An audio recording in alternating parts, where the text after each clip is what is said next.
He may be joking, but under my watch, that will never, ever happen. Doug Ford just dropped a political bombshell, and Trump, well, he's fuming. After Trump's latest tariff threats against Canada, Ford fired back with a move that could shake the U.S. economy, cutting off energy exports. That's right. The Ontario Premier isn't just calling Trump's threats unjustified and illegal, he's ready to hit where it hurts. And if this turns into an all-out trade war, jobs, industries, and even the price of your next car could be on the line. So the real question is, will Trump back down, or is this just the beginning of an economic showdown?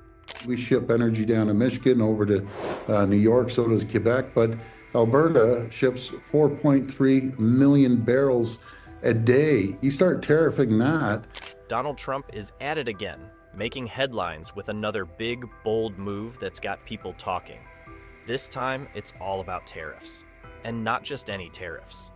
Trump has announced plans to impose a 25% tariff on all Canadian imports, a decision that could send shockwaves through industries on both sides of the border. His reasoning? He says it's to protect American manufacturing and somehow address illegal immigration and drug trafficking. But does this move really help the U.S., or is it just another political play with serious economic consequences? When a country slaps tariffs on imports, it's basically a tax on goods coming in from another country. In theory, this makes foreign products more expensive, encouraging people to buy domestic instead. Sounds good for American businesses, right? Not so fast. Canada is one of the U.S.'s biggest trading partners, especially in industries like automobile manufacturing, steel, agriculture, and energy. Companies in both countries rely on a smooth, cost-effective trade system to keep production running and prices stable. So, when tariffs get thrown into the mix, it's not just Canada that takes the hit. American consumers and businesses suffer too. A perfect example? The last time Trump played this game. Back in his first term, he imposed heavy tariffs on steel and aluminum, arguing that it would boost American production. But what actually happened?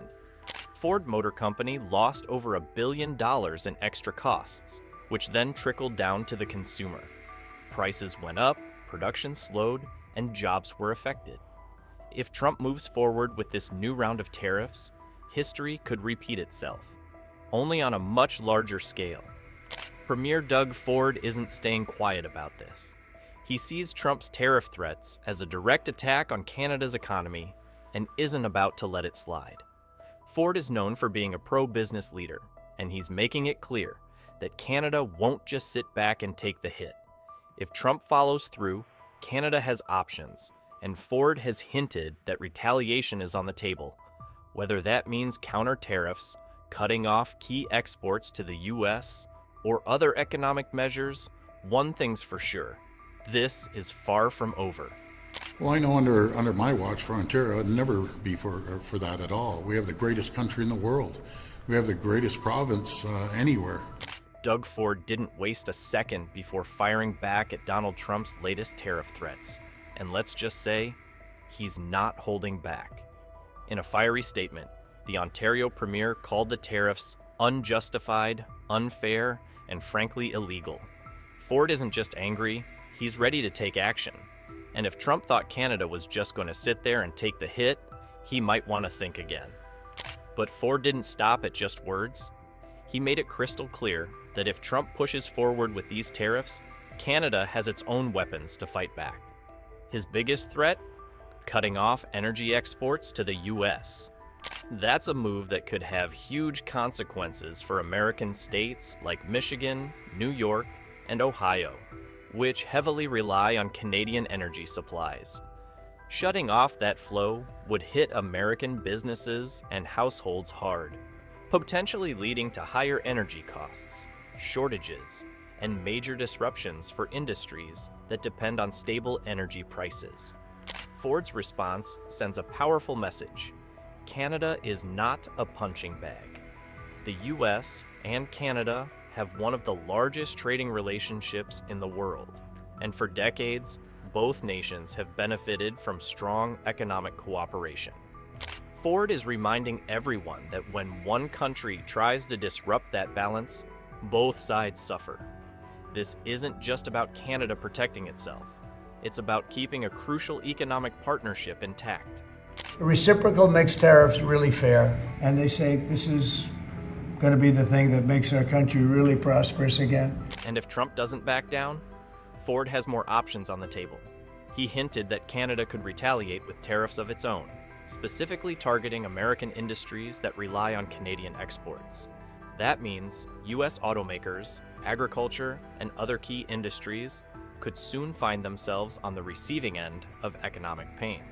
This would force Trump to rethink his aggressive stance because, let's be honest, a trade war between the US and Canada would be bad news for everyone.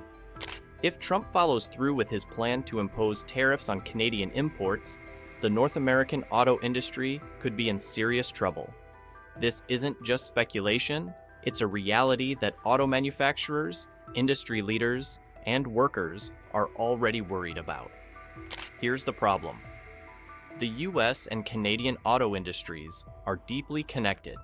Car manufacturers like Ford, General Motors, and Stellantis rely on Canadian-made parts, raw materials, and labor to build their vehicles.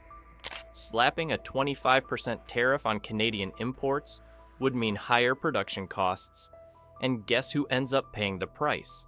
You, the consumer. Industry experts warn that these tariffs could lead to massive job losses on both sides of the border. When production costs go up, companies either have to pass those costs onto customers, which means higher car prices, or cut back on expenses, which means layoffs. Either way, it's bad news for workers, businesses, and the economy. Even Ford Motor Company's CEO, Jim Farley, has spoken out about the risks, warning that these tariffs could create economic chaos. That means delays in production, supply chain disruptions, and skyrocketing car prices for American consumers. Think about it. If you were planning to buy a car soon, would you still do it if the price jumped by thousands of dollars? Probably not. And that lack of demand could lead to slower sales, reduced production, and even more job losses. And let's not forget, the auto industry is already facing serious challenges. The shift to electric vehicles, EVs, global supply chain disruptions, and a worldwide semiconductor chip shortage have already put enormous pressure on automakers. Adding a trade war with Canada to the mix could be the final tipping point that pushes the industry into a full-blown crisis. If Trump goes ahead with these tariffs, he might achieve the opposite of what he intends. Instead of boosting American manufacturing, he could end up crippling the very industry he claims to protect. The reality is that the auto sector relies on a global supply chain, and trying to isolate it with protectionist policies could do more harm than good. This clash between Doug Ford and Donald Trump isn't just about trade, it's a political power play with serious consequences. What started as a battle over tariffs could turn into something much bigger, affecting international relations, economic policies, and even upcoming elections. Let's be real. Trump made it clear that he wants to bring back American manufacturing, cut down on foreign reliance, and push for stricter trade policies. That might sound great in theory, but in reality, it could make life harder for businesses that rely on global supply chains, especially companies that depend on Canadian trade. On the other side, we have Doug Ford, who is standing his ground and making sure Canada isn't pushed around. By hitting back at Trump's tariff threats, Ford is positioning himself as a strong leader who fights for Canadian businesses and workers. This could actually boost his popularity back home, especially among voters who want to see their government take a tough stance against unfair US policies. If Trump tries to strong-arm Canada, Ford is showing that he's more than ready to fight back. So, what are your thoughts on this? Let us know in the comments below.